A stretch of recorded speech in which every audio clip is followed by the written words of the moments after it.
Pronto, pessoal, retornando. Deixa eu dar uma pausa aqui no assunto. A gente vai já falar dos afastamentos, só que deixa eu responder algumas dúvidas que elas chegaram aqui para a área do espaço do aluno. Primeira dúvida é de Luiz Vinícius de Oliveira da Silva. Lucas, né? Menos 10 pontos na média para mim. Então, ele perguntou o seguinte: insalubridade, periculosidade e penosidade, por estarem inclusas na parte de adicionais, elas se incorporam para a aposentadoria caso a pessoa aposentar naquela situação? Eu vou só dizer uma coisa já da tua pergunta, Lucas. Insalubridade, periculosidade e penosidade, ela está lá na parte de adicional, mas você só recebe enquanto estiver naquela situação. Quando você está aposentado, você não está mais colocando em risco nem a sua saúde, nem a sua vida, e agora você não é obrigado mais ficar em um local penoso. Então, ela não vai ser incorporada. Ela só vai durar enquanto durar a situação. Acabou a situação, seja porque você mudou de setor, seja porque você se aposentou, também acabou o adicional. Essa foi a primeira pergunta de Lucas. Segunda pergunta. Professora, sou servidor estadual e acontece casos após o plantão de 24 horas que tem algumas ocorrências em rodovia e dura mais de 2 horas extras.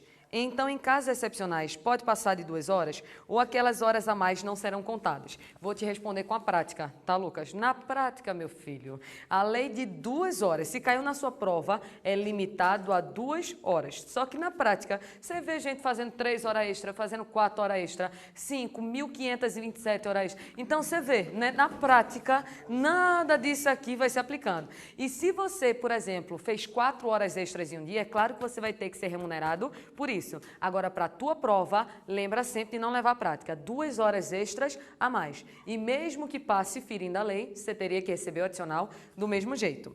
E agora vem Jaci, acho que Jaci é o nome do curso, Eduardo Santos, diz assim: boa noite, professora, gostaria de saber se o servidor que recebe a gratificação devido à função de confiança, esse valor a mais será adicionado na pensão alimentícia. Pode sim. Por quê? Porque na pensão alimentícia ele vai considerar o seu valor o quê? Global, como um todo. Então, pode ser que venha a existir uma correção em virtude desse pedido de pensão alimentícia. Então, respondidas aqui as 3 dúvidas que me foram repassadas, não sei se tem mais, mas foram me repassadas estas, e vamos embora agora continuar com os afastamentos. Vê só. Licença, a gente acabou de fazer um esquema de tudo que importa, e afastamento é raro cair em prova, tá? Licença até que cai muito, mas afastamento quase não cai. Ele fala, por exemplo, aqui em afastamento para se vir a outro órgão ou entidade, para exercício de mandato eletivo, para estudo ou missão no exterior e para participação em programa de pós-graduação no país. Vamos entender um por um aqui, ó. Para servir a outro órgão ou entidade. Entidade seria se vir a alguma outra o quê? Pessoa. Já órgão, a gente estuda isso em organização administrativa, que é a mera repartição interna. Por exemplo, sou do Ministério da Saúde, pode ser que eu venha se vir em outro ministério, fui repassada para um outro órgão. Sou, por exemplo, da União, mas fui repassada, sei lá, para o Estado, pode ser que exista isso daí. O caso mais comum é quando a pessoa vai exercer algum tipo de cargo em comissão ou alguma função de confiança. Cargo em comissão ou alguma função de confiança. E a lei ainda fala o seguinte, ó, e qualquer outro cargo autorizado pela lei. Eu acho que isso não precisava estar escrito na lei, porque ela diz assim, ó, você pode servir em outro órgão ou entidade, no caso de ser chamado para um cargo em comissão ou uma função de confiança, ou para alguma outra situação prevista em lei, que outra ele não conta, né? Então não precisava falar. Se está previsto em lei, deixa a lei prever. Vamos imaginar o seguinte, aqui tem um servidor, que é um servidor federal. Ele é um servidor federal. Aí aqui do lado eu vou botar setor federal, setor estadual, setor distrital, setor municipal. Então, olha a lógica. Poderia ser que um servidor federal viesse a ser chamado, por exemplo, para passar a ser assessor de um governador, sim ou não? Pode, né? Então, ele vai ser servido para servir em outro órgão, para servir em uma outra entidade. A única coisa que eu imagino é o seguinte, ó, se o servidor é federal e está indo para outra esfera, o setor federal vai ser o órgão cedente. E esse povo aqui que está recebendo vai ser o cessionário. Então, cedente e cessionário. Vamos pensar no seguinte, ó. Se o servidor ele é federal, mas ele passa a exercer, por exemplo, um cargo em comissão estadual, quem é que paga ele? O setor federal ou estadual? Estadual. Se agora ele está exercendo a função no Estado, o Estado que vai pagar. Então, diz a lei o seguinte, ó, se ele for cedido para a esfera estadual, distrital ou municipal, diz a lei que o ônus vai passar a ser de quem? Do cessionário, ou seja, de quem recebeu. Se eu sou servidora federal, mas fui repassada para um Estado, o Estado agora que arque com os meus custos. Agora imagina o seguinte, sou servidora federal de uma entidade e fui agora para o setor federal, só que em outra entidade. O ônus continua sendo do setor o quê? Federal. Aí é por isso que diz que, nesse caso, o ônus agora continua sendo, aqui o ônus, vai ser de quem? Do cedente. Mas eu acho que isso aqui não precisa decorar pelo seguinte, se é federal para federal, continua a mesma coisa. Continua sendo pago pelo setor o quê? Federal. Agora, se repassar para a esfera estadual, distrital ou municipal, aí não, quem recebeu é que vai pagar a pessoa. Então, sou servidora federal, mas eu arrumei algum cargo em comissão em determinado município. O município que me pague agora. Eu arrumei um cargo em comissão no Estado. O Estado que me pague agora. Agora, eu saí de um setor federal, de um ministério para o outro. No final das contas, quem vai me pagar, de todo jeito, é o setor o quê? Federal.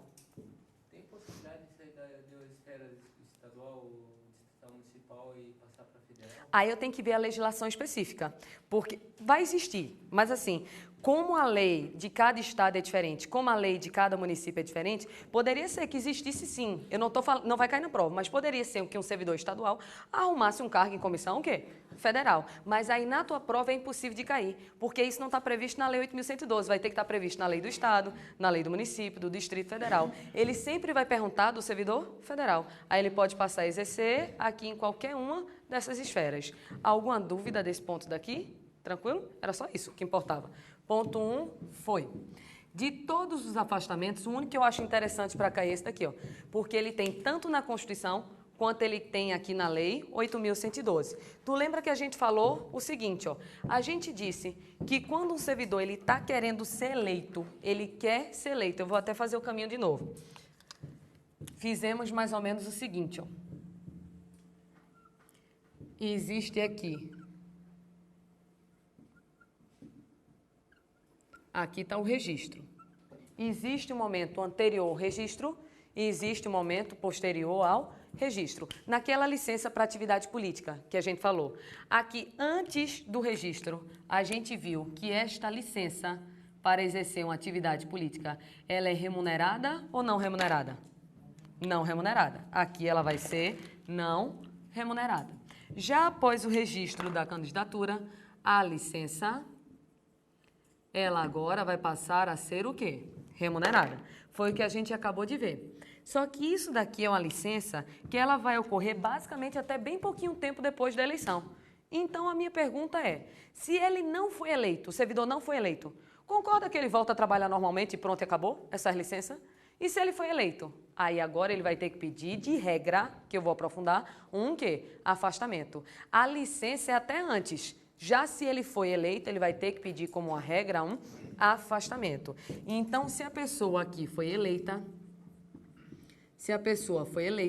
a gente vai ter que analisar se ela foi eleita para o plano federal, para o plano estadual ou para o plano municipal. Vamos fazer um esquema aqui no quadro, porque isso daqui é bom que pode cair em direito constitucional e pode cair também na parte aqui de direito constitucional, pode cair em direito administrativo e pode cair na parte da lei 8.112. Aí a lógica é o seguinte, ó, a pessoa pode ter sido eleita para o plano federal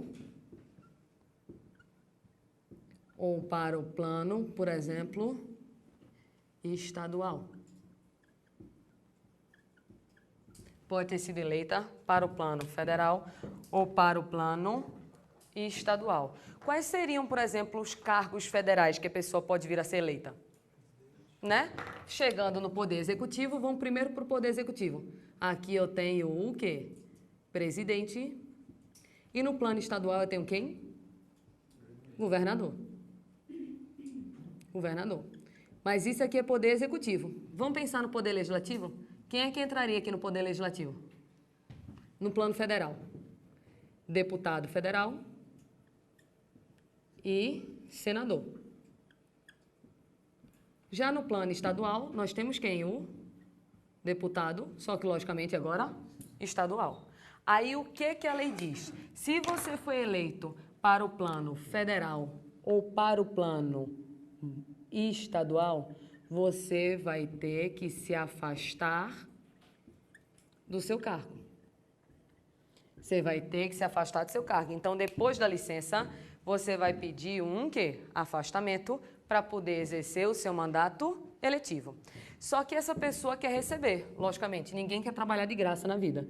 Essa pessoa aqui, ela quer receber. E ela vai receber por quê? Pelo cargo dela ou pelo mandato? Pelo mandato. Nesse caso aqui, pelo mandato. Imagina uma pessoa que, por exemplo, era, sei lá, policial federal. Aí foi eleito para senador. Ele vai receber como policial federal ou como senador? Senador. A pessoa era, sei lá, auditora da Receita Estadual. Foi eleita para governadora. Vai receber como governador. Então, a pessoa aqui, ela passa a receber pelo mandato eletivo. E não pelo cargo. E não pelo cargo. É claro que quando acabar o mandato eletivo, a pessoa faz o quê? Volta e continua tudo normalmente. Só que isso é para eleição federal ou estadual. Também existe eleição para um outro plano, que são até as eleições desse ano, que é aqui, ó, para o plano municipal.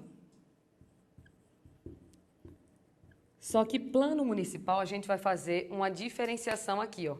Primeiro vamos falar do plano municipal em relação ao poder executivo, que quem chefia é o quê? Prefeito.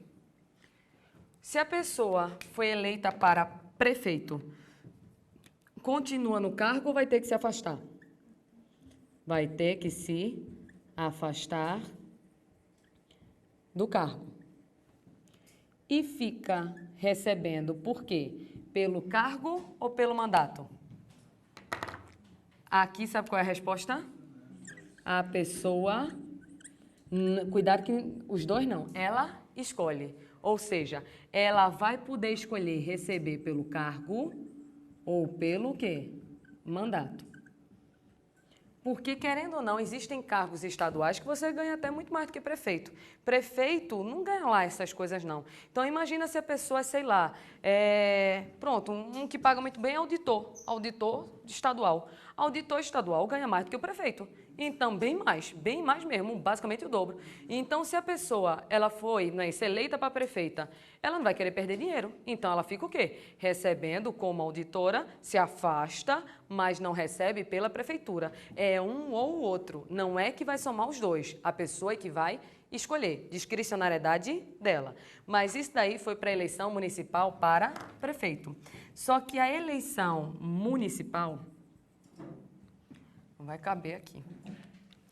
A eleição municipal pode ser agora para o Poder Legislativo. Aí entra o vereador. Aí é que vem o negócio bom. No vereador, o que acontece com ele? Ele vai ter que se afastar do cargo? Não necessariamente. Né? Cuidado, que não é uma resposta seca muito rápida. A resposta seria mais ou menos assim, eu vou pagar só para ter espaço. Seria não necessariamente. Porque se a pessoa foi eleita como vereador, a gente vai ter que analisar o seguinte, ó. Pode ser que exista compatibilidade de horário.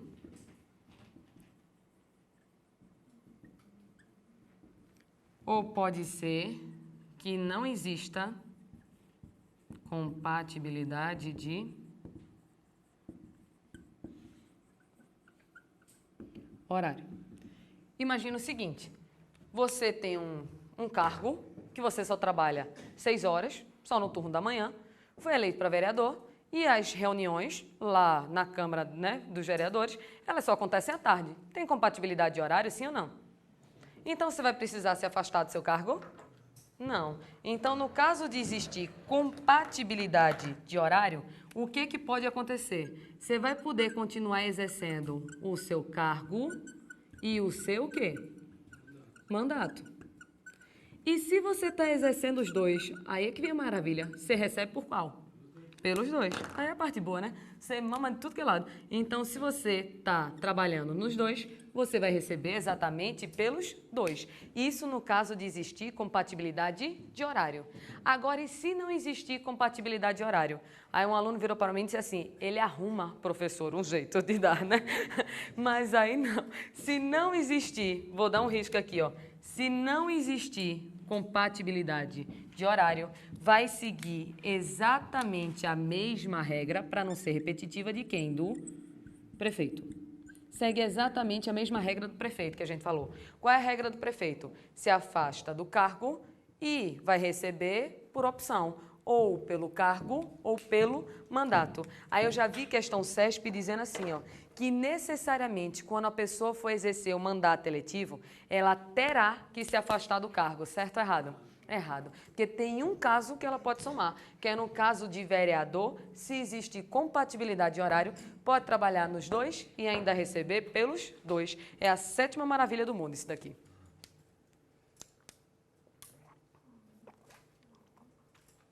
Isso aqui tem na Constituição e é feito disso. Pode ser quem cai em constitucional, pode ser que caia em direito administrativo na parte lá da Constitucional e pode ser que caia na Lei 8.112. É tudo igualzinho em tudo que é canto.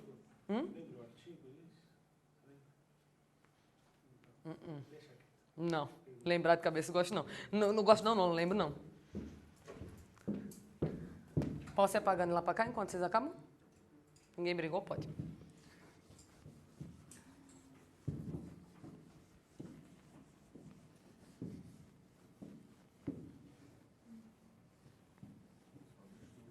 Tá. Aí eu tô apagando devagarzinho, só para enrolar. Mas essa hora quase todo mundo está devagarzinho, né? Essa hora já está em petição de miséria.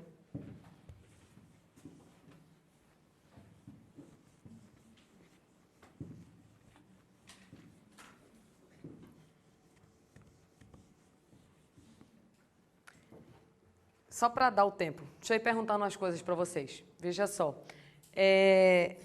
Quando a gente falou da licença para capacitação, ela durará até quanto tempo? Para capacitação? Até 3 meses, não foi isso? Tem como fazer um mestrado e um doutorado em 3 meses? E é high-tech? E é, como é o nome daquele? Supletivo?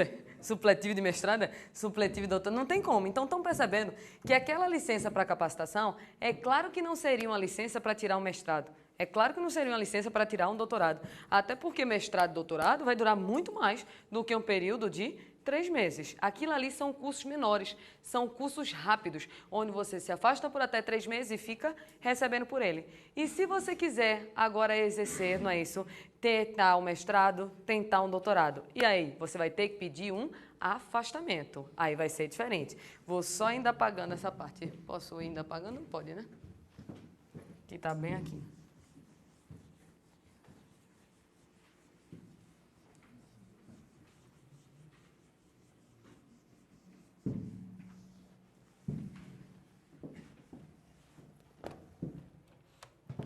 Então, aqui, ó,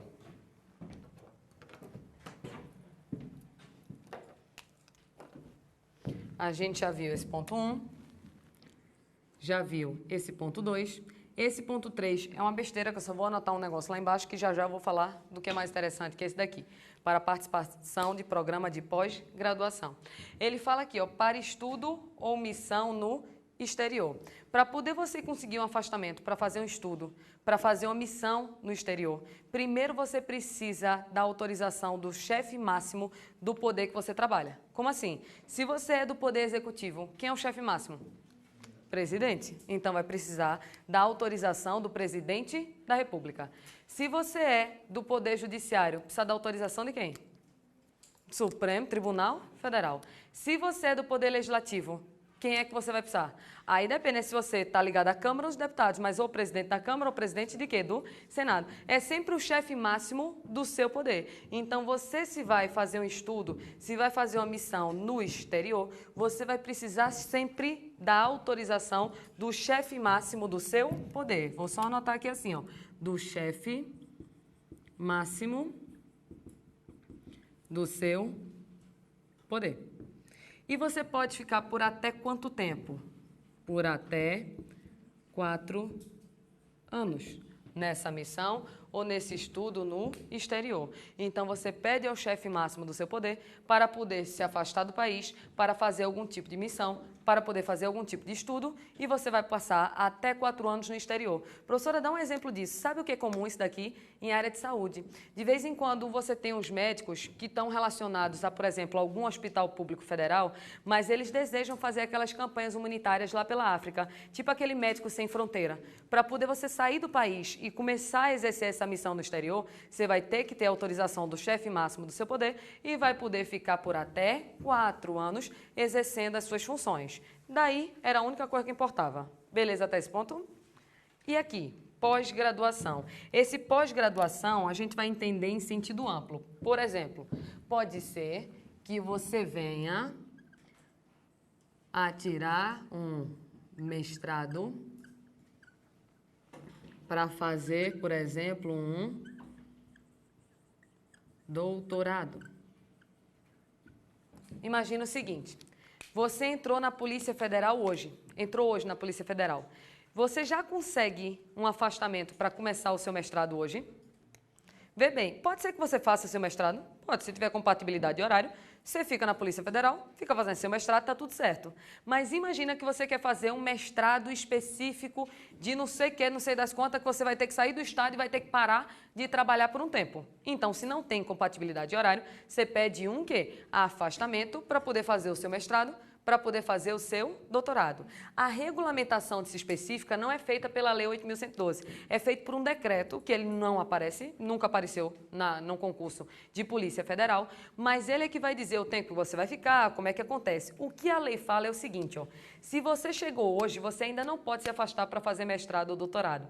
Você tem que esperar pelo menos um tempo de trabalho para poder vir a tirar esse afastamento para mestrado e para doutorado. No caso do mestrado, você tem que estar exercendo as suas funções naquele local há pelo menos 3 anos. E no caso de doutorado, há pelo menos 4 anos. Então, se você chegou hoje e quer um mestrado, vai ter que esperar. Vai ter que esperar o efetivo exercício da atividade por 3 anos, aí sim, você se afasta para fazer o seu mestrado.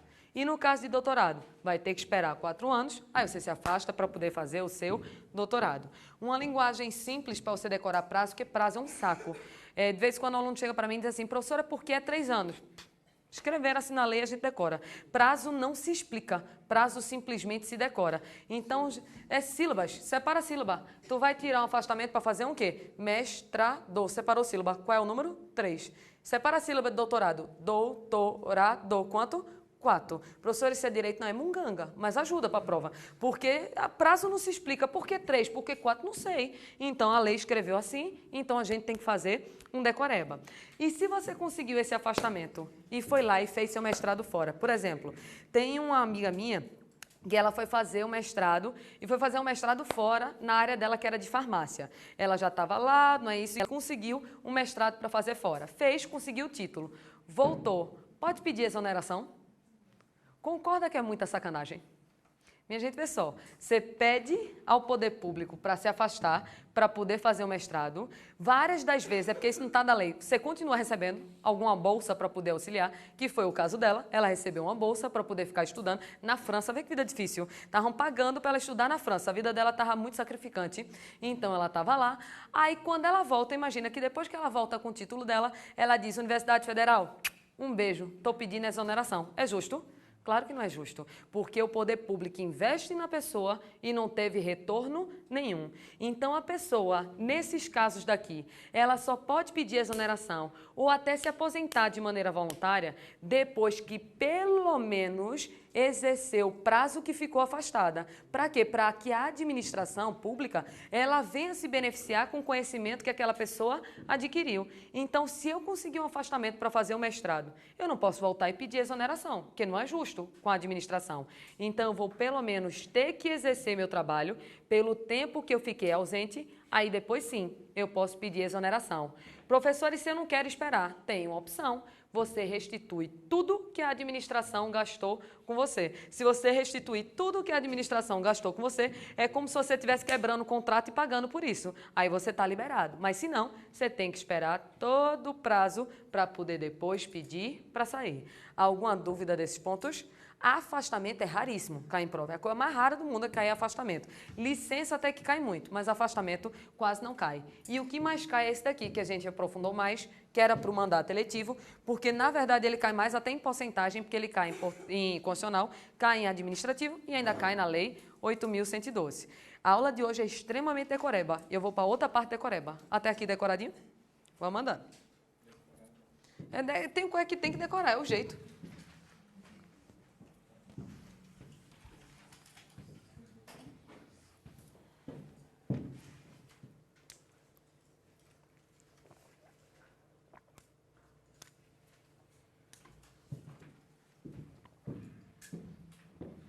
Vê só.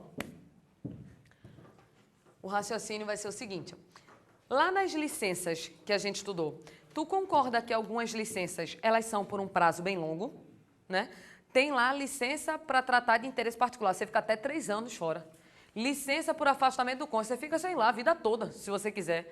Licença para o serviço militar, tu fica servindo e depois ainda tem mais 30. Então, licença, ela pode ser dada por um prazo muito longo, mas existem algumas situações em que o servidor ele se afasta, mas de maneira bem rápida. O que ele está recebendo é uma concessão.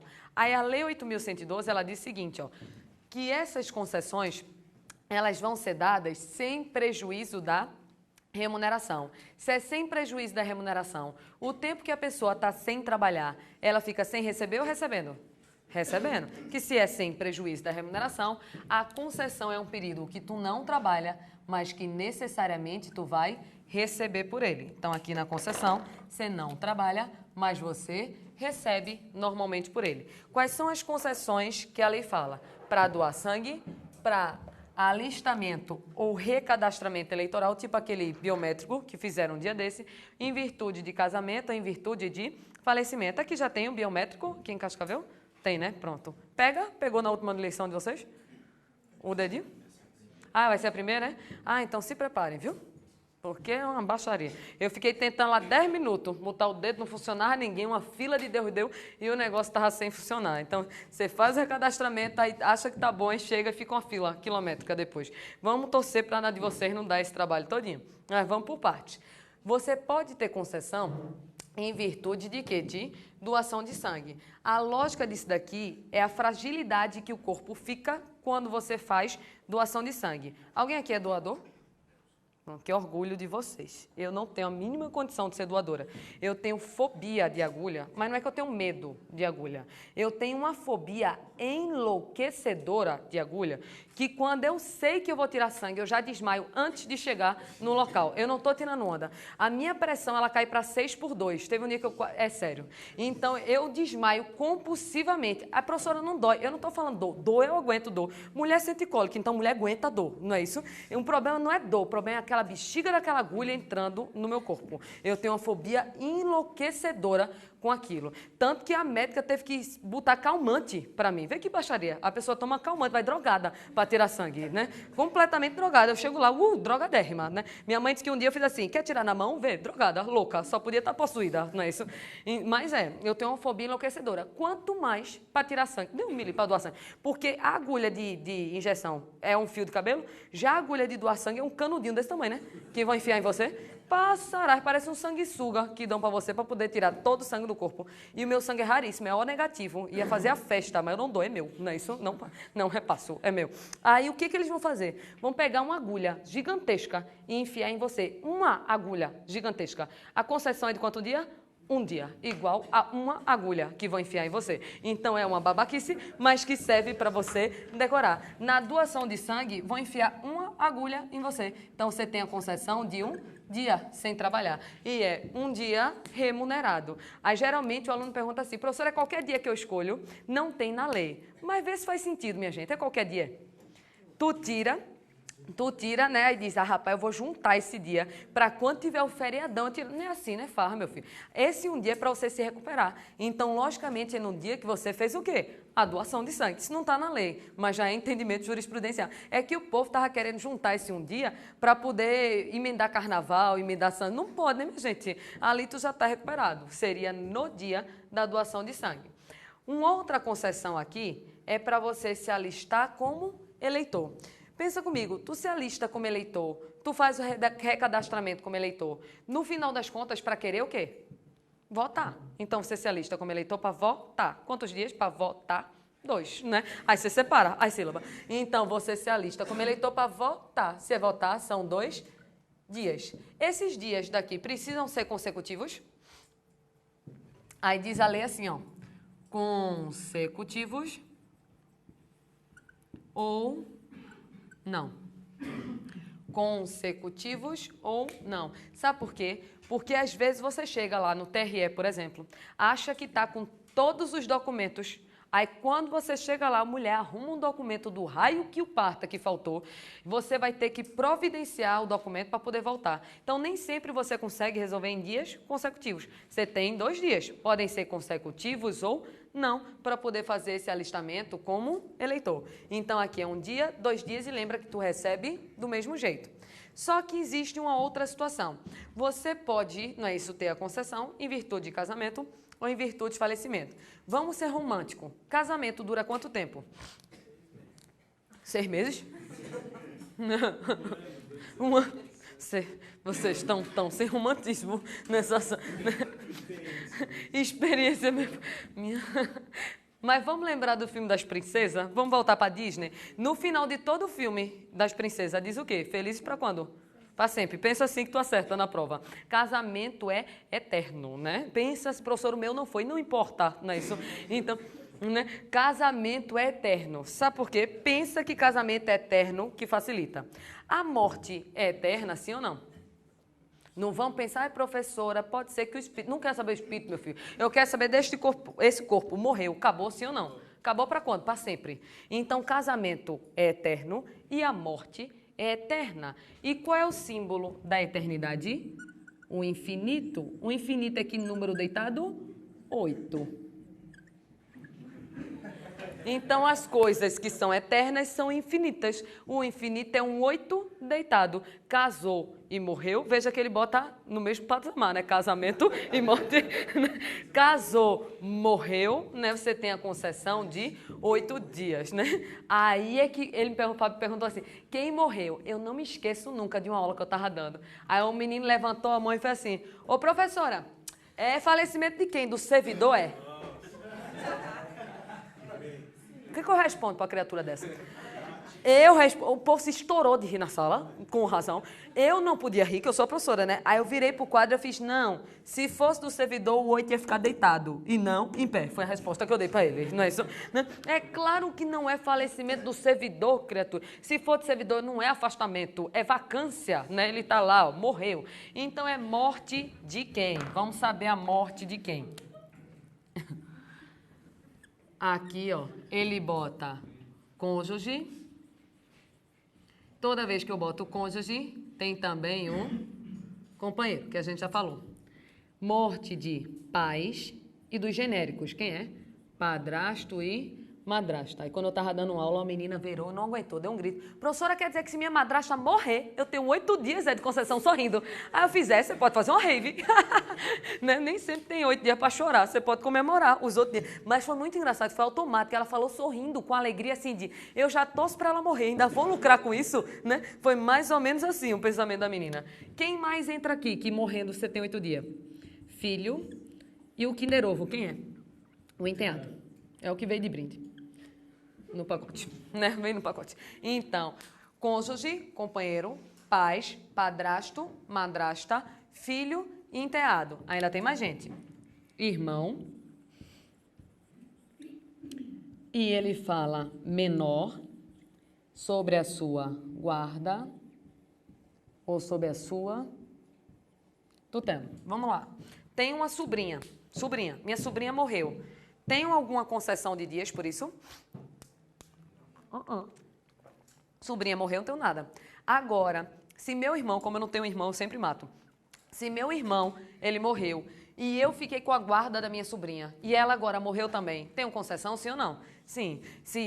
Lembrando, é porque eu pensei numa pessoa pequena e não avisei, mas era uma menor que eu teria o quê? A guarda, minha sobrinha é pequenininha. Se eu tenho a guarda, se eu tenho a tutela, e ela falece, eu vou ter também a concessão de 8 dias. Aí isso daqui me lembra uma questão da FCC, que ela disse assim, ó, questão da FCC, ela escreve um texto trágico que parece que o mundo está se acabando. Ela diz mais ou menos assim, ó, me lembro até hoje. Diz que uma família estava num carro. Aí no carro estava, disse assim, a servidora morava em interior e sua família foi fazer uma visita surpresa. Aí no carro estavam o esposo da servidora, o pai, a mãe, o irmão e o filho. Só que, infelizmente, no meio do caminho, o carro caiu do penhasco e todos morreram. Foi assim a questão, bum, sem espaço para, né, você nem chorar, morre todo mundo. Então a mulher perdeu, no mesmo dia, marido, pai, mãe, irmão e filho. Quantos dias de concessão ela tem? 8. Tinha, uma das alternativas era 40. Choveu gente que fez 5 vezes 8, 40. Não é, filho, porque começa a contar da data do fato. Então, se naquela data morreu todo mundo, começa a contar dali. Moral da história, é melhor a sua família morrer junto ou separada? Deus, perdão. Mas, eu sempre peço perdão a Deus com essa frase, mas é só para você memorizar. Porque se é separado, você tem várias vezes o quê? 8 dias, não gasta tudo de uma vez só. Eu tenho certeza que eu estou galgando minha vaga no inferno com esse exemplo. Mas aí, são 8 dias, e morrendo separado, vai ser 8 dias separado, para poder você ter. Consecutivos, né? Oi? Hã? Tem gente que pensa que é útil, não é? Não, é consecutivo. Não, eu quero dia útil, né? Não, né, filho? Aí não, né? O povo já quer fazer festa, o povo quer lucrar, né? Ah, que tem quantos irmãos? 12, ótimo. 12 vezes 8 dá quanto? Alguma dúvida até esse ponto? Ainda estou falando em concessão, só que eu vou falar esquematizando aqui. O quê?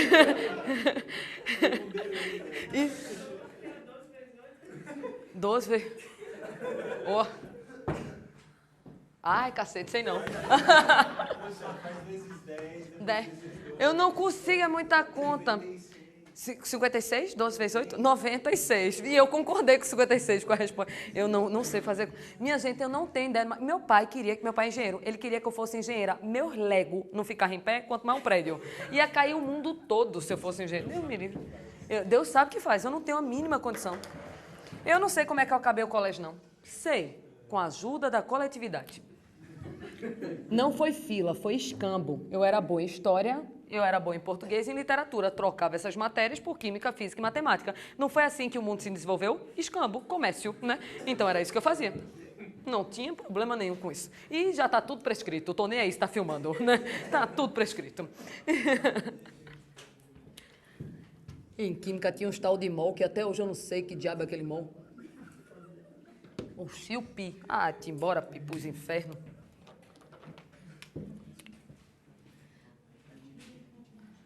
Ainda tô... Alguém aqui é engenheiro? Não, né? Tá. Eu xingando a área de vocês, né? Então, aqui, ó, eu vou parar a concessão. Ali tem os prazos para decorar, só que eu ainda tenho algumas coisas para poder falar para vocês em relação à concessão. Vamos primeiro começar com o seguinte, ó. Existe concessão para o servidor, que ele é estudante. Por exemplo, Um servidor que é estudante, imagina que ele encerra o seu horário de trabalho às 6 da noite. 6 da noite. Só que a faculdade dele começa às 6h30 da noite. Só que a faculdade dele é numa cidade que fica a 1 hora de distância. Se ele sair de 6 da noite, ele sempre vai chegar meia hora no mínimo atrasado na aula dele. Pode ser que ele consiga uma concessão para ter um horário especial e sair um pouco mais cedo, sim ou não? Claro que pode. Mas ele simplesmente sai mais cedo? Não. Ele vai ter que fazer o quê? Compensação de horário. Ele sai mais cedo, mas chega então meia hora mais cedo. Chega então 1 hora mais cedo. Então o servidor estudante, ele vai ter direito a um horário especial. Um horário especial. Desde que ele faça uma compensação. Desde que ele faça uma compensação do seu trabalho. Então, ele vai ter que fazer compensação. Ele vai ter que compensar. Não é simplesmente que ele trabalha menos. Ele vai compensar em outra hora aquele horário que ele vai ter que sair mais cedo. Só que vamos imaginar o seguinte. Imagina que Fábios, não é isso, agora inclui os dois, que agora está tudo na mesma linha. Os dois meninos aqui, os dois Fábios, eles estão fazendo direito juntos. Eles já são agentes da Polícia Federal, mas eles passaram na Universidade Federal e estão fazendo direito, porque agora eles querem estudar para delegado. Só que eles sendo agentes da Polícia Federal, pode ser que eles sejam removidos daqui de Cascavel para uma outra cidade do país, sim ou não? Sim, mas olha o problema. Eles estão estudando em Universidade Federal. Ainda assim, a administração pode removê-los? Pode, desde que garanta que no local que ele venha chegar, ele tenha assegurado uma vaga em uma instituição de ensino o quê? Congênere, no caso, federal. Agora, sabe o que tinha muito espertinho querendo fazer? Os dois são da universidade particular. Aí foram removidos. Aí muitos estavam querendo vaga na Universidade Federal. O que o STJ disse? Que não é palhaçada e ninguém aqui é trouxa. Se eles são de universidade particular, eles têm direito à vaga, mas em uma universidade o quê? Particular. Se é federal, eles aí sim têm direito à vaga, mas em uma universidade federal. Ou seja, tem que existir a equivalência com aquilo que você já tinha. Então, pode cair na sua prova dizendo que esse servidor ele não tem direito à remoção. Ele não pode ser removido, certo ou errado? Errado. Porque pode ser que exista a remoção, mas vai ter que ser garantida uma vaga em uma instituição congênere.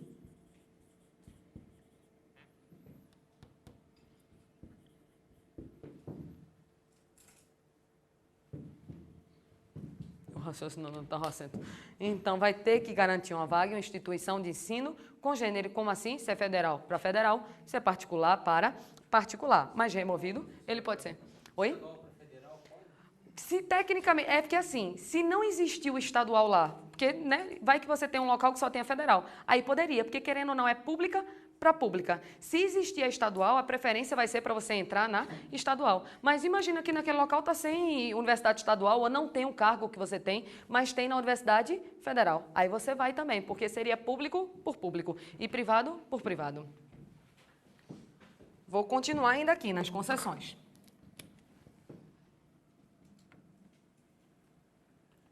E existe concessão também desse horário especial para o deficiente.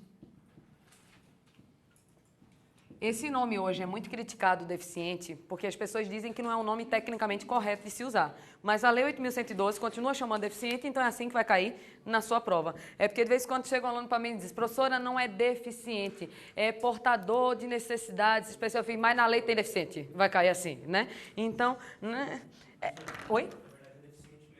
Agora mudou de novo? Na verdade, eles estão exigindo que sejam considerados deficientes. Porque quando você coloca portador, eu também acho. como se fosse eu estou portando uma arma. Eu também. Eu sempre pensei assim também. Não, você não tem como deixar ali. Então já mudou de novo, né? Menino, fica brigando esse negócio. Olha, eu acho isso, às vezes, uma besteira tão grande. É umas brigas por nomenclatura. Vocês estão percebendo que hoje todo mundo se dói com qualquer coisa? Qualquer coisa o povo está... Eu passei a vida toda sendo chamada de minúscula, filhote de duende, pouca sombra, bonsai, não é isso? Coisa minúscula. Eu não sofri por isso, não me importa, continuo viva do mesmo jeito. Mas hoje tudo é bullying, não é isso? Menino, quando o povo dizia baixinha, diga, e tu que é gordo? Pronto, resolvia. Lei de Italião, não era assim? Ah, baixinha e tu, que tem cabelo ruim, acabou. E hoje é todo mundo amigo e tomar uma junto. Não é assim? Ai, meu Deus, não tenho paciência pra essa leseira, não. O mundo tá muito fresco pro meu gosto. Só um desabafo, tá certo? Perdão. Então, a gente tem que ver quem é o deficiente. A gente vai ter que ver se o deficiente é um próprio servidor ou se é um dependente do servidor, ou se o deficiente agora é o próprio servidor.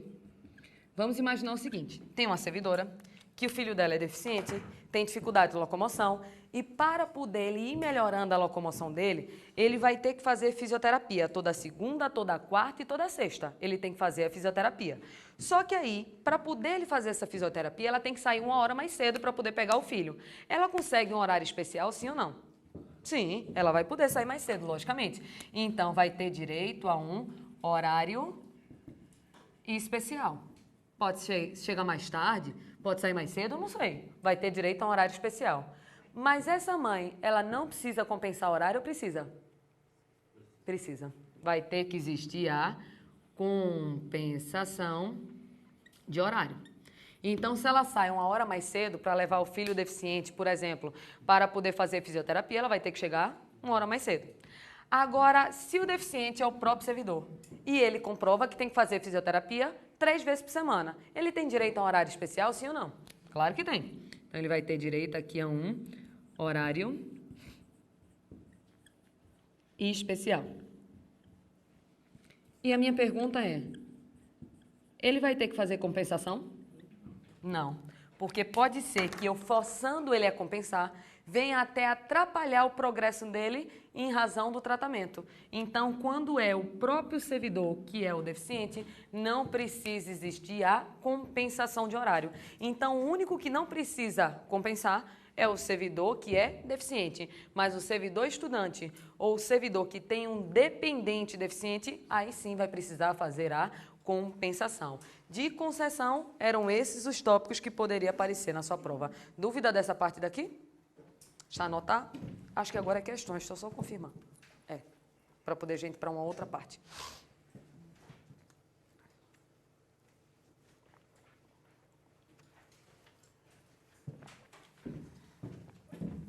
Está acontecendo um milagre, eu estou sentindo calor. Então, vocês devem estar morrendo aí. Não? Se quiser ligar um pouquinho, tá ótimo. Tô tão paranaense, ainda tô de bote, sentindo calor. Aqui tá ótimo.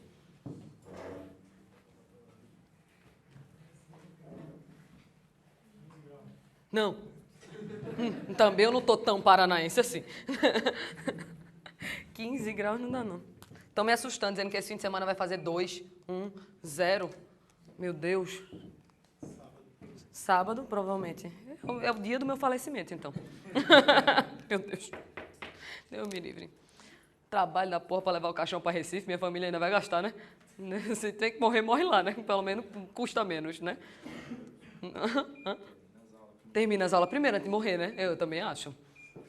Graças a Deus que eu não vou terminar da aula nunca, então não vou morrer nunca. Vamos fazer questões, então? Vamos testar. Testar aqui. Vê só. Paulo, técnico judiciário, em exercício na capital do estado de jurisdição de um TRE, pediu sua remoção para outra cidade, na mesma jurisdição desse tribunal. Nessa situação, se for removido, Paulo não terá direito à ajuda de custo, certo ou errado? Né? Isso daqui mistura o que a gente viu ontem com o que a gente viu hoje. Está dizendo que foi Paulo, ele fez o quê? Pediu a sua remoção. Então, a remoção foi no interesse da administração ou do servidor? Se foi no interesse do servidor, a administração vai ter que pagar algum tipo de ajuda de custo? Não, a ajuda de custo é só se o interesse fosse na remoção da administração. Aí está dizendo que se ele for removido, não tem direito à ajuda de custo. Certo ou errado? Certíssimo. Alguma dúvida da primeira questão? Facinha, né? Aí, confirmando, certo? Vamos para a segunda. A segunda diz assim, ó. Conforme o disposto na Lei 8.112 de 1990, ao servidor em estágio probatório é vedada a concessão de licença. Só para lembrar antes até de responder. No estágio probatório, quais são as licenças que são proibidas, vedadas? As licenças do matraca. Ele só não pode tirar mandato classista, tratar de interesse particular e capacitação. É só procurar onde encaixa o matraca aí. Onde é que encaixa? Já acabou a graça? Letra A. Ele não pode tirar licença para capacitação. E o resto não pode ou pode? Pode. Então, ele pode tirar licença para o serviço militar, pode tirar licença por afastamento do cônjuge, por doença em pessoa da família, para atividade política, ele só não pode matraca. Aí essa besteira ajuda na hora da prova. Dúvida dessa questão? Deve ter a confirmação aqui da resposta. Pronto, ficou vermelho. Letra A. Vamos para a questão 3. A 3 diz assim, mesmo em estágio probatório, o servidor público tem direito à licença para tratar de interesse particular, desde que sem remuneração. Certo ou errado? Em estágio probatório, pode tirar licença para tratar de interesse particular? Nem mandato classista, nem tratar de interesse particular e nem capacitação. Então, essa questão de número 3, ela se encontra errada. Se tu for pesquisar, tem mais umas 50 questões iguais a essa. Cai muito perguntando o que o servidor em estágio probatório ele não pode fazer. Questão 4. Como medida que contribui para a melhoria da qualidade de vida do servidor público, é-lhe facultado optar pela acumulação de períodos de licença-capacitação, caso não seja possível usufruí-los após cada período aquisitivo. Certo ou errado? Errado. É aquilo que a gente falou. O período aquisitivo da licença para capacitação é um período de quanto tempo? 5 anos. E o que ele está dizendo aqui, ó, que é facultado optar pela acumulação.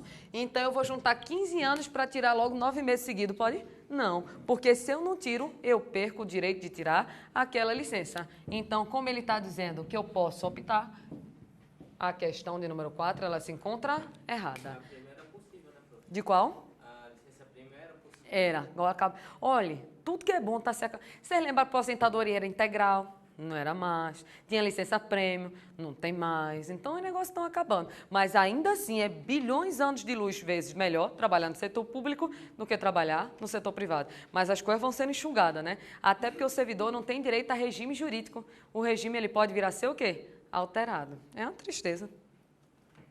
Mas, ainda assim, é melhor que o setor privado.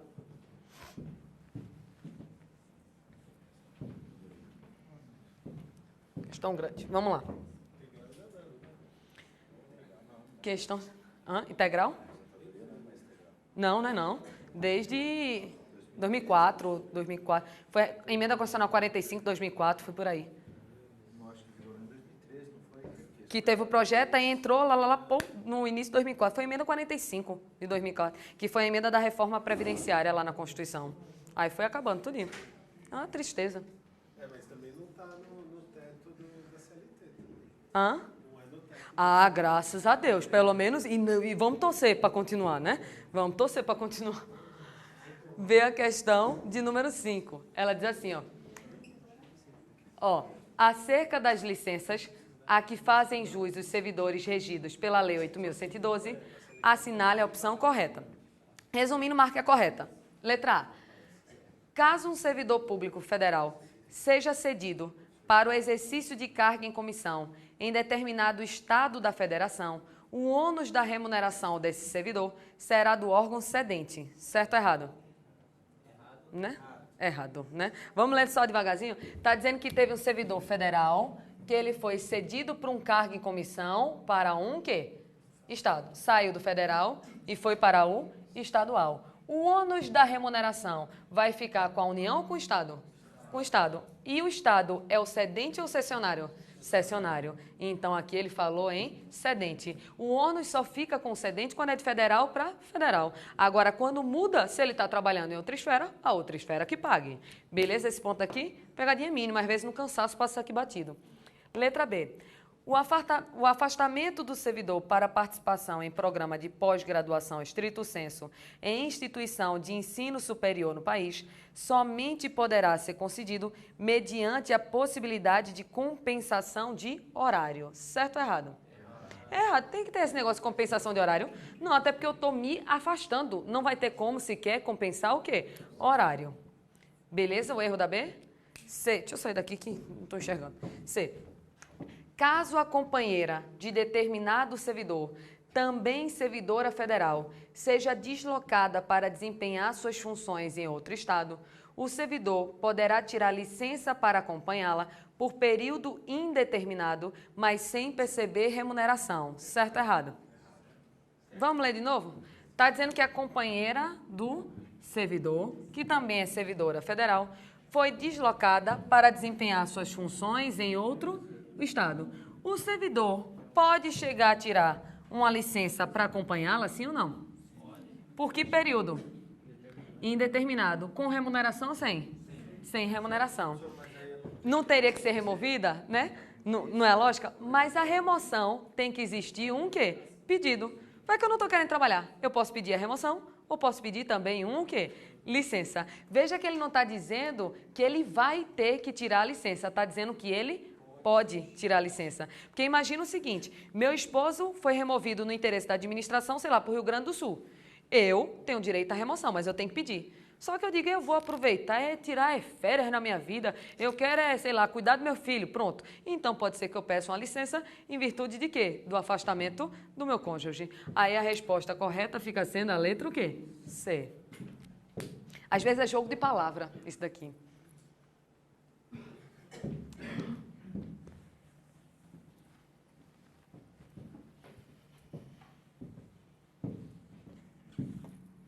Letra D. A licença por motivo de doença em pessoa da família poderá ser concedida pelo prazo máximo de 6 meses, sendo assegurada ao servidor licenciado a remuneração pelo período integral. É assim?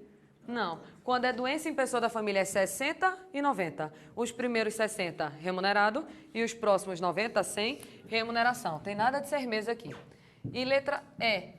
Se for concedida, ai meu Deus, o negócio fica para cima e para baixo, né? Se for concedida licença sem remuneração ao servidor para ele tratar de assuntos particulares, será vedado ao órgão concedente interrompê-la antes do prazo fixado. Certo ou errado?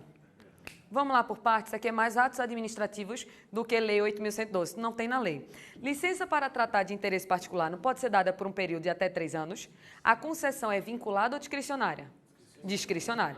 Aí, digamos que eu concedi aqui para os Fábios a licença, por um período de 3 anos. Passados 2 anos, ainda faltava 1 ano de licença. Aumentou muito o número de serviço e não tem ninguém para ser nomeado, porque está sem concurso, está sem nada, e está todo mundo sobrecarregado. Posso revogar a licença deles e mandar que eles voltem a trabalhar, sim ou não?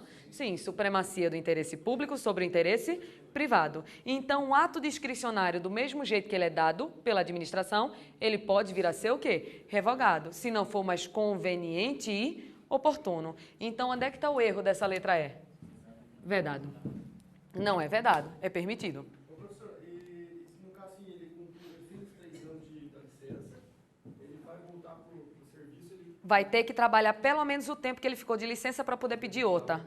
Era essa a pergunta, né? Ah, tá, porque eu fui muito louca e já atropelei. É porque eu leio pensamentos.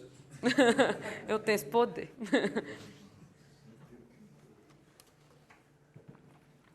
Ah, confirmando, sei, né? Deixa eu apagar isso aqui. Até aqui alguma dúvida? A gente já está passeando por várias partes da lei. Já foi aquela parte inicial, provimento, vacância, remoção, redistribuição, direitos, vantagem, indenização, gratificação, licença, afastamento, concessão. Professora, tu está falando de todos os artigos da lei? Não, né? Porque se eu for falar de todos os artigos da lei, a gente vai ter 10 aulas de Lei 8.112. Mas todos os principais a gente está esquematizando. Só que eu quero falar com vocês agora disso daqui, ó, que nem está no slide.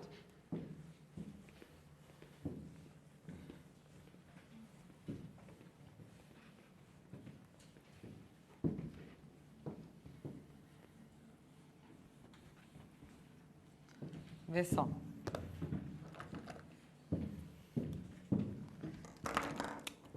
Vamos saber o que danado é o tal do direito de petição. Direito de petição. Numa linguagem muito simples, o que é peticionar, pessoal? Pedir. Peticionar é pedir. Então, direito de petição é o direito de você vir a simplesmente pedir alguma coisa. E como é que você pode pedir? Vou logo botar todas as instituições. Tem uma que é chamada de reconsideração. Tem um outro instituto que é chamado de recurso. E tem uma que é chamada de revisão. Reconsideração, recurso e revisão.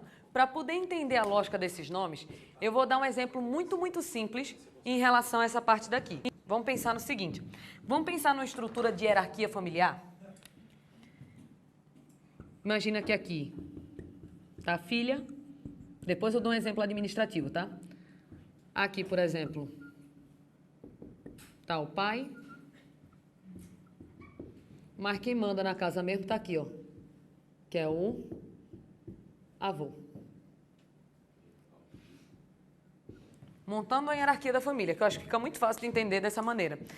Principalmente é porque, geralmente, a vida do homem, não é sendo nem machista nem feminista, mas ainda é muito mais liberal, concordo, a vida de um homem que uma vida de uma mulher.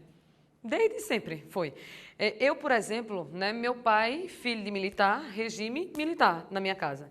Eu me lembro claramente de eu virando para meu pai, até hoje eu lembro disso, acho que eu tinha uns 12 anos de idade. Conhecem Asa de Águia? Conhecem, né? Conhecem, né? Do Valquer, né? Pronto, teve um CD muito famoso deles, que era o CD do Vampiro. Você é o amor que eu sempre quis ter pra mim. Coisinha sensual, né? Lembra a dança do vampiro? Pronto. Esse CD ele foi gravado lá em Recife. E foi gravado num lugar que era chamado Circo Maluco Beleza. Eu me lembro disso até hoje. Eu acho que eu tinha uns 12 anos, mas eu me lembro desse fato até hoje. Todo mundo do colégio disse que ia para a gravação do CD, DVD não, que não tinha na época, CD, de Asa de Águia no Circo Maluco Beleza. Não tive dúvida. A primeira coisa que eu fiz, eu virei e fiz um pedido para o meu pai. Eu fiz aqui o pedido. Virei para ele e disse assim: pai, posso pro show de Asa de Águia no Circo Maluco Beleza com minhas amigas? Resposta, sem um pingo de humanidade, não. E o pior é, por que não, pai? E você acha que eu vou deixar você ir para um lugar que o nome é Maluco Beleza? Só deve ter doido lá dentro. Essa foi a resposta dele, né? E eu me roendo, porque eu queria muito ir para esse show. E eu me lembro claramente dessa semana, eu fiquei me tormentando, dizendo, vou pedir de novo, vou pedir de novo, vou pedir de novo. Aí juntei todas as forças que eu tinha na minha vida, criei coragem e fui de novo. E fiz assim, ô pai, o show é amanhã, aquele de Asa de Águia, do CD. Deixa eu ir, pai. Estão percebendo que eu estou pedindo a mesma coisa, a mesma pessoa, na esperança que ela mude de opinião?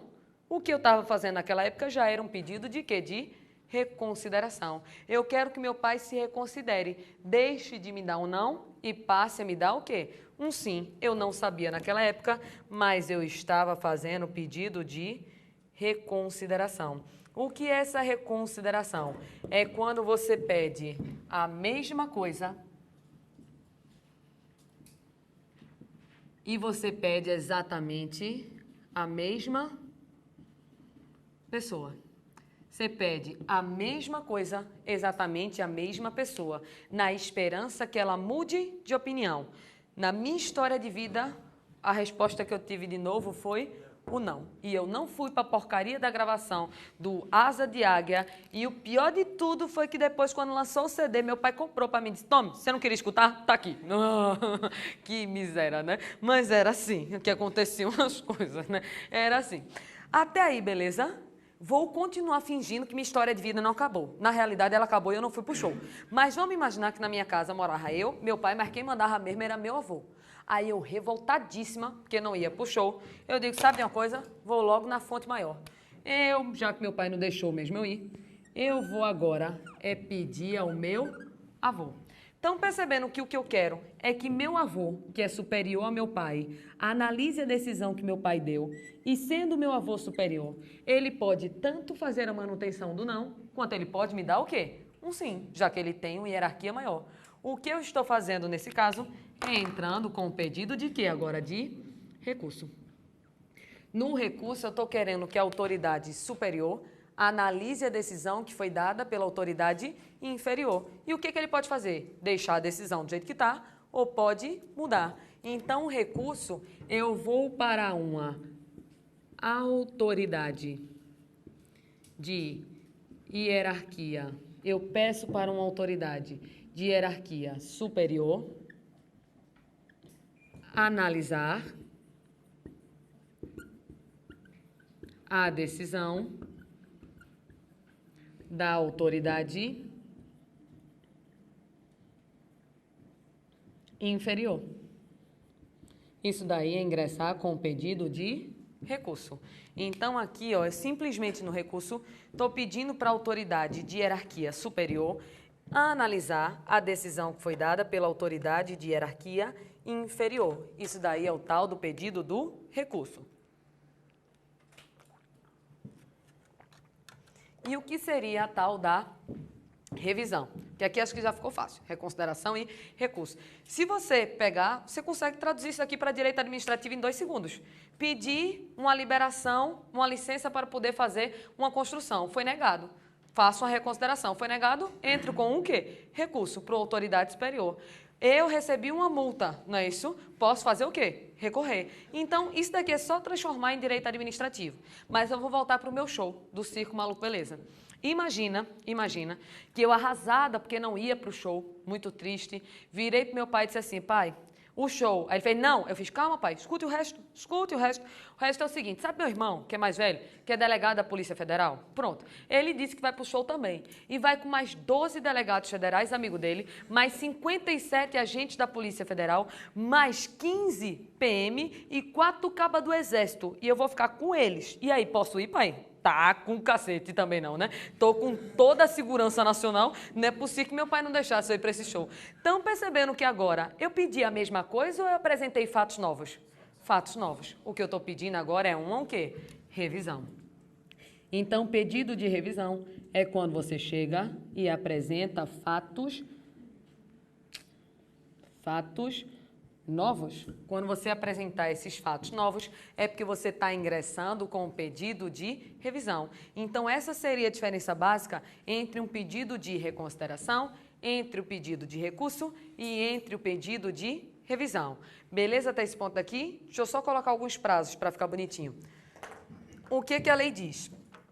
Concorda que aqui, ó, no meu exemplo, o meu pai vai ter que dar a decisão da reconsideração e o meu avô aqui teria que dar a decisão em relação ao recurso. E essa decisão deve ser dada dentro de quanto tempo? Diz a Lei 8.112 que dentro de um prazo de 30 dias. Aí ela bota o mesmo prazo.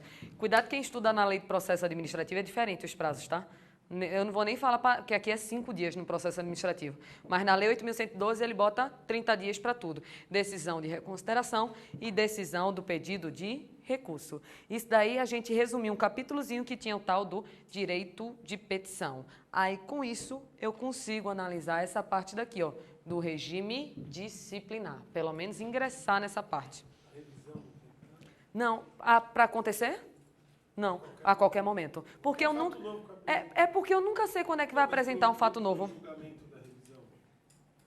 Porque se eu estou entrando com um fato novo, é só a revisão. Ok, mas Tu está falando para entrar com a revisão ou a decisão da revisão?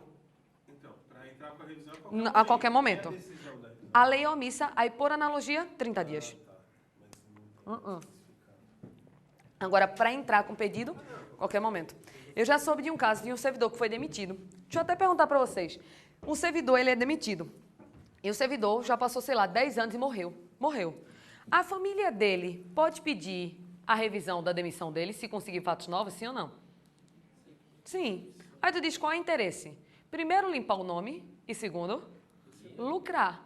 Porque se a demissão foi injusta, era para ele ter sido o quê? Reintegrado. E era para ele ter recebido todas as o quê? Vantagens. Então, quem é que vai receber esse dinheiro? A família. Então, eu já vi um caso de uma pessoa que ela tinha sido demitida, provou-se que a demissão foi injusta e depois que o cara já tinha morrido há quase 10 anos, a família arrumou a prova da inocência e leva a bolada de volta. Professor, ele vai ser então reintegrado? Como, criatura? Ele morreu, não é isso? Reintegrado ele não vai ser, mas os efeitos da reintegração vão acontecer, que é o recebimento de todas as vantagens que ele deixou de receber durante este período. Alguma dúvida daquele ponto dali? Vamos então partir para o regime disciplinar, que aqui tem uma coisa interessante especificamente para o concurso de vocês. Veja só, existe processo civil, processo criminal e processo administrativo. Concorda que no processo civil, provavelmente eu estou devendo alguma quantia, processo civil ele envolve dinheiro. O que é dinheiro no processo civil? Processo criminal, vocês sabem muito melhor que eu, a pessoa cometeu um crime. Processo administrativo, uma infração administrativa. Concorda que uma pessoa pode ser processada em apenas uma das áreas? Imagine o seguinte, comecei a fazer, não é isso, uma página no Facebook esculhambando os Fábios aqui, né? Porque desgraça pouco é bobagem, né? Então, fiz uma página no Facebook esculhambando os dois. Eles podem entrar com processo contra mim, sim ou não? Sim. Nesse caso, seria muito mais um processo o quê? Civil. Até caberia aquele negócio criminal, daqueles, né, calúnia, difamação, injúria, mas não vou nem entrar nessa parte, eles nem quiseram, eles só querem o quê? Indenização. Aí, digamos que eu sofri só um processo civil. Vamos imaginar outra situação? Eu não gosto dos Fábios, vi atravessar na rua, atropelei. Pô, vou sofrer um processo o quê agora? Criminal. Eu, servidora, estou chegando muito atrasada. Isso é crime? Olha, se chegar atrasado no trabalho fosse crime, tinha cadeia no mundo não, viu? Não tinha não. Então é só a infração o quê? Administrativa. Mas tu concorda que às vezes o brasileiro se empenha e ele sozinho, aqui está ele, consegue por um único fato, de uma única vez, a criatura consegue sofrer processo civil, mais criminal e mais administrativo? O povo se empenha, o brasileiro é criativo, ele consegue. Imagina a seguinte situação, isso aqui é o INSS, para poder caber bem no meu exemplo. Eu sou servidora do INSS e eu me associei a algumas pessoas para fazer o seguinte, estou recebendo propina para incluir o nome de algumas pessoas como aposentadas por invalidez. Né? Que tu sabe que tem aposentado por invalidez que joga futebol aí na praia, vocês sabem, né? Então, meu filho, se eu jogo futebol, eu infarto. Agora, o cabo é aposentado por invalidez e joga ainda. Então, eu estou recebendo propina, estou aqui só no recebimento da propina, para poder incluir o nome de algumas pessoas como aposentadas por invalidez. Mas eu sou muito esperta e muito boa de informática. É claro que eu não estou fazendo essas maracutaias, incluindo o nome dessa pessoa, no meu nome, no sistema. Eu dei um jeito de fingir que quem estava fazendo aquilo era Fábio. Ou seja, se um dia a bomba explodisse, estava lá, eu não sei nem dar um exemplo de informática, como é o nome o protocolo lá do computador dele? Como é? IP, esse negócio aí. Então, estava lá pelo IP dele daí, e não pelo meu. Então, eu dei um jeito, sou hack, sou muito boa, de fingir que o negócio era com ele. Mas a bomba explodiu e todo mundo agora sabe que sou eu. Esse fato é crime, sim ou não? Sim. Vou sofrer um processo criminal. Também é uma infração administrativa? Sim. E eu ainda estava tentando processar outra pessoa no meu lugar. Né, Fábio, pode me pedir uma indenização agora? Vou sofrer mais um processo o quê? Civil. Eu me empenhei com uma única conduta, eu consegui ganhar 3 processos diferentes. A minha pergunta é a seguinte, parabéns, né? Bem brasileira, você conseguiu, né? Ter os processos em 3 áreas diferentes. Só que a minha pergunta vai ser a seguinte, dos 3 processos, vocês sabem isso de letra, qual é o que eu preciso do número maior de provas? Criminal. Porque no processo criminal você só vai ser condenado se existir prova do crime e prova da materialidade. Não é mais ou menos assim? Prova do fato e prova da autoria. Concorda que em um processo civil, às vezes, meros indícios condenam, sim ou não? Às vezes uma revelia condena, eu não me defendi e simplesmente fui condenada. Uma infração administrativa, pode ser que indícios gerem uma condenação, sim ou não? Sim. Né? Pode ser que indícios, se forem indícios fortes, sim. Agora, indícios podem sustentar uma condenação criminal? Não, não pensa na prática, tá? Não poderia. Eu tenho que ter prova. Aí, imagina que esse servidor que está sendo processado nas 3 esferas, no processo criminal, existe uma absolvição. Se ele foi absolvido no processo criminal, ele vai ser absolvido nos outros processos? Gostei da resposta. Depende do fundamento da absolvição. Vamos por partes. Pode ser que ele tenha sido absolvido por falta de provas. Então, em vários processos criminais, a pessoa vem a ser absolvida por falta de provas. Quer dizer o quê? Eu até acho que foi Fábio que fez aquele crime, mas eu não tenho provas suficientes para mandar para a cadeia. E indúbio pro réu. Então, vou ter que fazer o quê? A absolvição da criatura, mesmo achando que ele fez.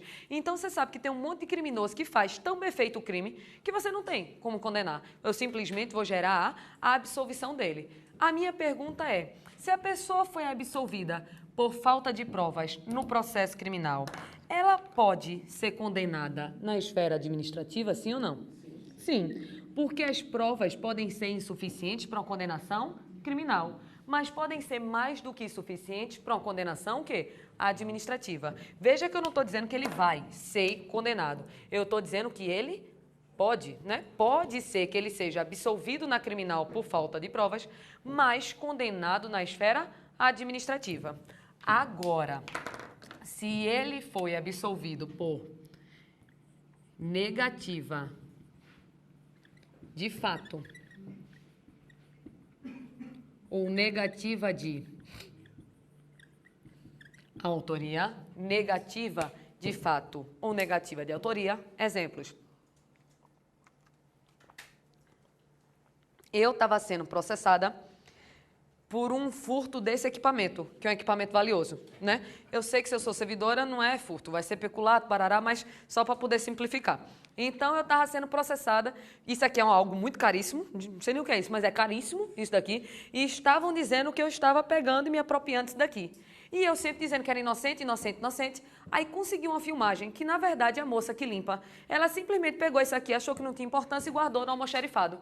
Nunca ninguém tinha levado isso embora. Teve o tempo todo aqui, só que estava tão escondido que ninguém achava. Eu vou ser condenada na esfera criminal, absolvida.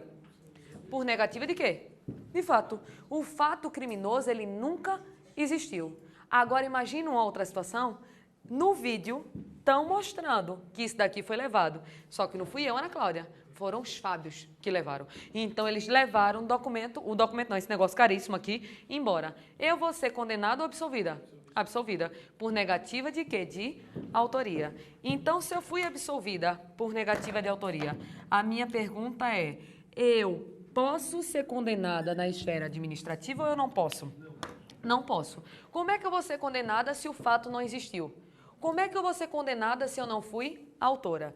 Então, a negativa de fato e a negativa de autoria faz com que a pessoa ela não possa mais vir a ser condenada na esfera administrativa. Então, nesse caso daqui, a pessoa não pode ser condenada em mais nenhuma das esferas. Então, foi como ela disse, quando eu perguntei, uma pessoa que é absolvida na esfera criminal pode ser condenada na esfera administrativa? A resposta certinha é, depende. Depende de quê? Depende do fundamento da absolvição criminal. Porque se a absolvição foi por falta de provas, posso sim condenar no processo civil, posso sim condenar no processo administrativo. Agora, se a absolvição negou o fato, negou a autoria, absolveu no criminal, vai ter que absolver em todos os processos. Beleza até aqui? Só que é claro que para a gente, para vocês, interessa um processo criminal também. Mas em direito administrativo, logicamente, o que vai interessar é o processo o quê? Administrativo. E nesse material que tem aí com vocês, eu não sei se vocês já deram uma olhada completa, mas a lei 8.112, ela é uma bagunça. Ela diz assim, ó, se você fizer isso, advertência, não sei o que, não sei o que, não sei o que, suspensão, não sei o que, não sei o que, não sei o que, demissão. O problema é que ela misturou quase tudo em um único artigo, que é o artigo 117, e é uma bagunça. Depois ela diz assim, inciso 1, 4, 6, 8, 12, 22, 30, parece bingo. É advertência, não sei o que, não sei o que, é um inferno. Aí o que eu fiz nesse material? Tabelas. Aí eu já queria que você desse uma lida, de hoje para amanhã, nessas tabelas, só para ficar fresco na sua memória o que é advertência, o que é suspensão e o que é demissão. Mas a gente vai ver tudo direitinho amanhã, porque por hoje não dá mais tempo não. Uma boa noite a todos, boa noite para você que está no online. Obrigada pela presença de todos e até amanhã.